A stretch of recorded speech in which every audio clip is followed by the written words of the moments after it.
Now let's start documenting this project by creating sections and elevations. And to do that, I'm gonna minimize here the design tools. Let's keep the documenting tools open and let's go to the section tool. So before we start editing a section, I'm just gonna go ahead and create one. So I'm gonna choose the first point and the final point of the section, and you can just click on the side that you want to look at. So I'm going to look at this side, head and click here. And there we have section that is called now S04. And if you go here to your navigator under the sections, you should have this S04 building section here. So let's double click on it. Let's see how it looks. It doesn't look really good yet, but we're going to get there. So let's go back to the floor plan and first change how this section looks in the plan. So I'm going to select the section. Let's keep it a zone here and press Ctrl T or Command T if you're in a Mac. And here on the section settings dialog, I'm going to go to the first tab on the general where we can change the ID of the section. So I'm going to change it to A, and we're going to change the name to section A. You can also change how far the section is going to look at. Right now the section is infinite. You can make it limited. We might have to do that so we don't see all that landscape there.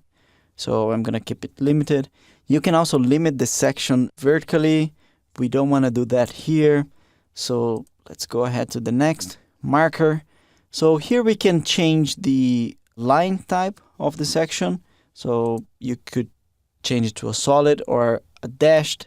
You can also change from continuous section line to a segmented section line. That means you're going to only see a little bit of line here close to the markers or when you change the orientation of the section.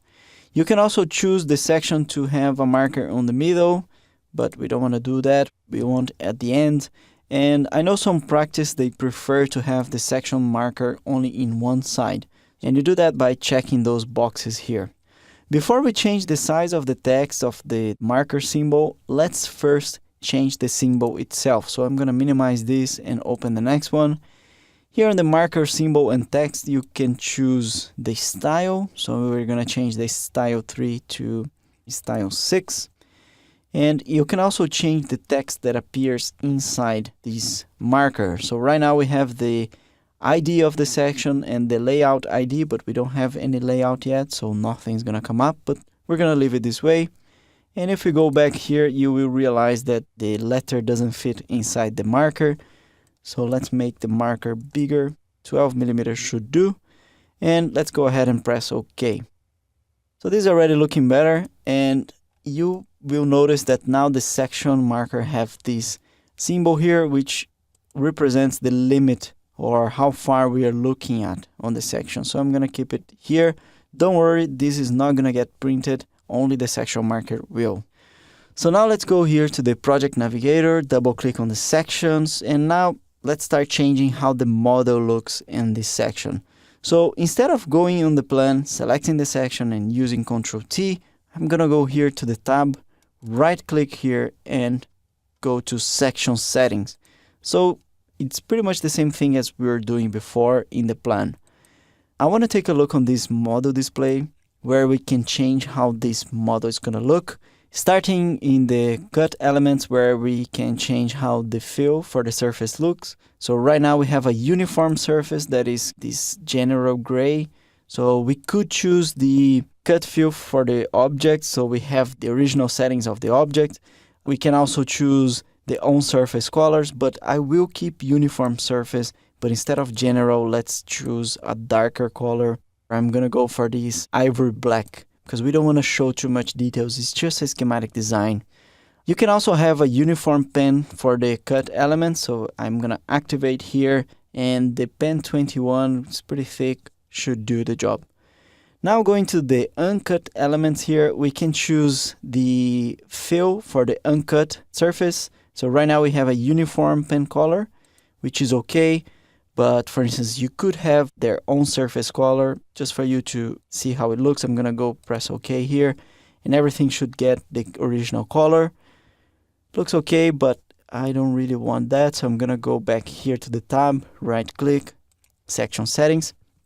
So instead of on surface color, I'm going to go back to uniform. And right now we have the window background, which is white, but I recommend you to use the transparent. And that's because when you export this section to DWG, you will get less hatches. So let's keep it transparent. You can also have a uniform pen color for the contours. So I'm gonna go ahead, tickle that, and choose a thinner black, so the pen number 1. You can also activate the vectorial 3D hatching, which means every material that has a hatching will come up. And also transparency, which we don't really want because I don't want to see those lines here after the window. It just makes it confusing. So I'm gonna uncheck this part. And on the sun and shadow settings, I'm gonna activate the sun and shadows so we have a little bit of depth in this drawing, but 50% is a little bit too heavy, so I'm gonna make a fill of 25% for the sun shadow. Let's press OK, see how it looks. Yep, that's looking much better. So this hatching for the stone is the vectorial hatching that we have activated before, and it just looks good. I'm gonna change here the mesh to not have this earth. So I'm gonna go ahead here on top and change it without earth, which is gonna look less heavy, but feel free to add to the elements. For instance, I can add to the fill for the earth.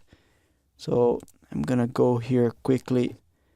Now, as you may have noticed, the grid element is a little bit too high here. We want it lower, and the settings of that is actually on the grid element itself. So I'm gonna go back to the plan and select every grid element that we have.